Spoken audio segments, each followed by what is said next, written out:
Salutations everybody, it is Matty here today with a Starfield news update, and we have been banging out those Starfield videos as of late. I personally expected it to be a quiet topic around this time of year because Bethesda had confirmed that they're not bringing Starfield or Elder Scrolls 6 to this year's E3, but that didn't stop IGN Unfiltered from making a case by bringing Starfield into the news. So the full episode is now available. Earlier this week we covered only a snippet of what was available to the public, but now with full access to this interview, we can dissect some of the Starfield details that Todd Howard had told us, alongside a bit about Elder Scrolls 6. Since Elder Scrolls 6 is really small and it doesn't give us much of anything, let's go over that real quickly. Todd actually mentions how this game is going to be so big that they expect it to last for a decade long, just like Skyrim has, where people are playing month after month after month. There's still mods being made. They have that type of aim, and that current hardware could not even support a framework for an idea to be put into our heads. I think when they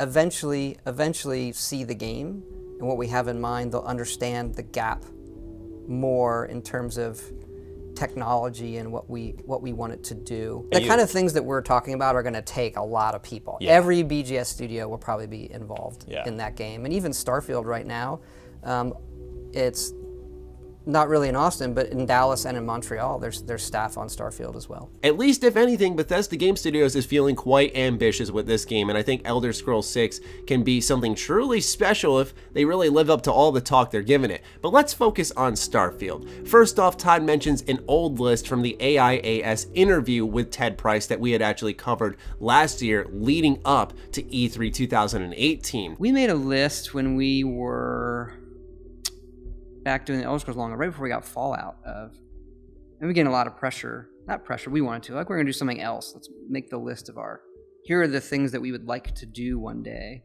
But there's other things in that list, that's what I would say, where some of those we're investigating, that we'd like to try some new things, though we love the worlds of Elder Scrolls and Fallout as well. They're ones that we're not going to leave behind. He mentioned on that list how post-apocalyptic was at the top, like they had to do something post-apocalyptic, which they then acquired the Fallout license and made Fallout 3. A lot of YouTubers, including myself, speculated right then and there that Starfield had to be real just based off that notion alone. First, that old list of, hey, what games you want to do? It was post-apocalyptic and then epic science fiction. And so we've had a vision of that game.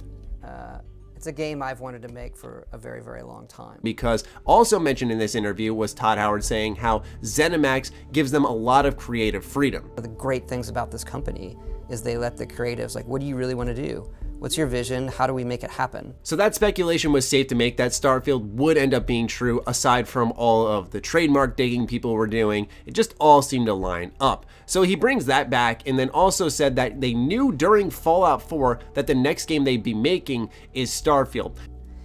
And we felt post Fallout 4, we knew during Fallout 4, our next thing was going to be Starfield. Now, what's really interesting about all of this is that when he says this, he doesn't talk about the whole broad BGS. He's saying they, as in more than likely, Bethesda Game Studios Maryland is heading this one up. He actually mentions during this interview that the entirety of the Bethesda brand really helped on 76. We covered that in a video earlier this week, and we need to emphasize it here again because it seems like there's a separation of teams and then there's a unity of teams depending on what the project is and how things are going. It seems like obviously based off when Fallout 4 happened, it was just BGS Maryland, so they handled that. Meanwhile with Starfield, it seems like they got the ball rolling on it, and then Todd also mentions that during this interview, other departments of Bethesda Game Studios are helping out and getting the ball rolling currently with Starfield. The most exciting bit to me is that Starfield has apparently been in development for 3.5 years. We've already worked on for,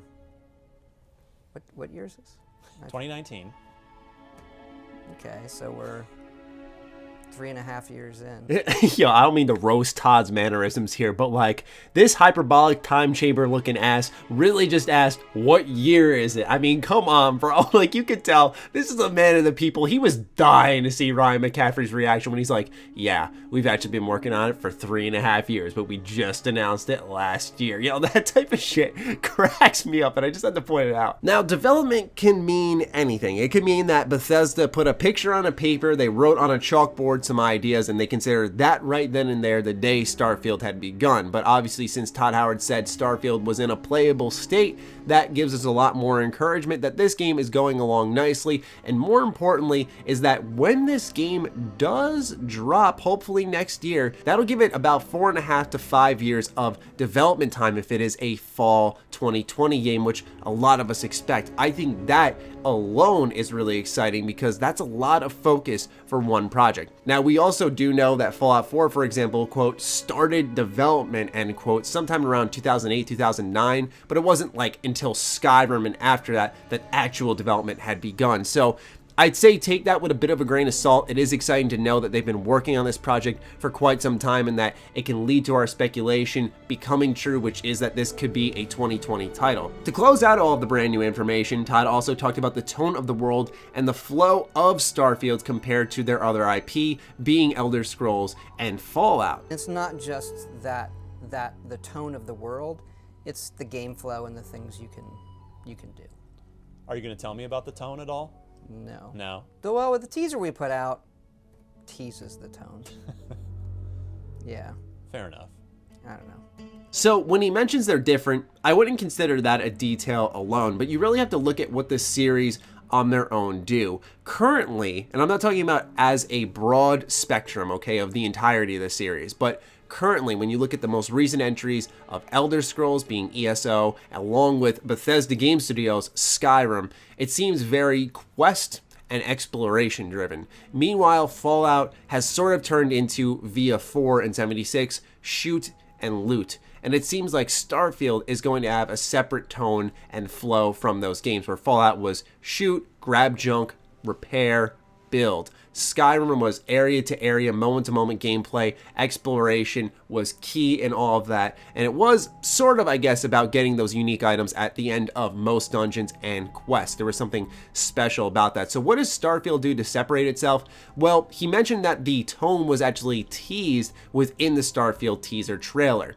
I noticed at the end when he had mentioned that there seemed to be some type of warp into hyperspace at the end, and I thought, oh, maybe that's some of the flow, going planet to planet. But he does mention the tone of the world, and I don't know if he's talking about the universe as a whole, or if he's talking about the tone of just a world in Starfield amongst many. I feel that space travel will be key to Starfield, but we'll know in probably a year. I hope that we do hear something about Starfield at this year's E3. I think that'd be a really good surprise, but that's just me being hopeful. I would say do not expect it because Bethesda themselves said they're not doing it. Next year, though, I'd say have your expectations in check, man. I think that is very well possible. What bugs me about all of this information is generally the timing of the Starfield and Elder Scrolls 6 announcement, the timing of this interview focusing a lot on Starfield and Elder Scrolls 6. It normally coincides with something Fallout 76 related. It feels like a defense mechanism because even Todd admits in this interview that the reason they announced Starfield and Elder Scrolls 6 so early was because they knew they were doing something different with both Fallout and Elder Scrolls, and they had to make sure people knew they were still doing stuff they were known for. There's a Fallout game we're not sure everybody wants. There's an Elder Scrolls game we're not sure everybody wants. Might as well say we're doing these other things as well that we're pretty sure you want from us. And with that thought in mind, I look at the recent rumors. I believe I was one of the first to report it on Twitter that I had heard from sources that Fallout 76 would be adding some type of Battle Royale mode, and then Juice had actually made a video rounding up a bunch of audio logs hinting at some upcoming big patch for Fallout 76 that would presumably be the nuclear winter update, and that would be some type of Battle Royale mode. Admittedly, as a content creator, I'm looking forward to working with my Bethesda buddies and doing something along the lines of teaming up and playing the mode together and getting you guys involved on stream.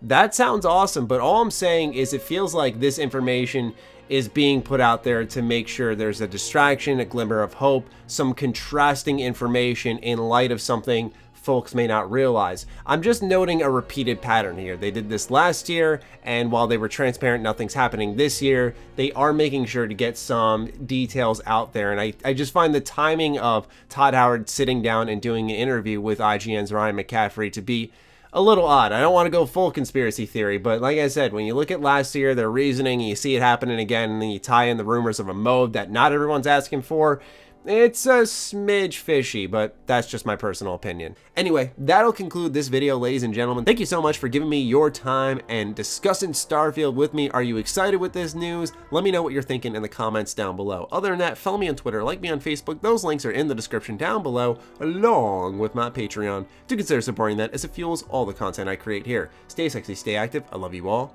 Peace.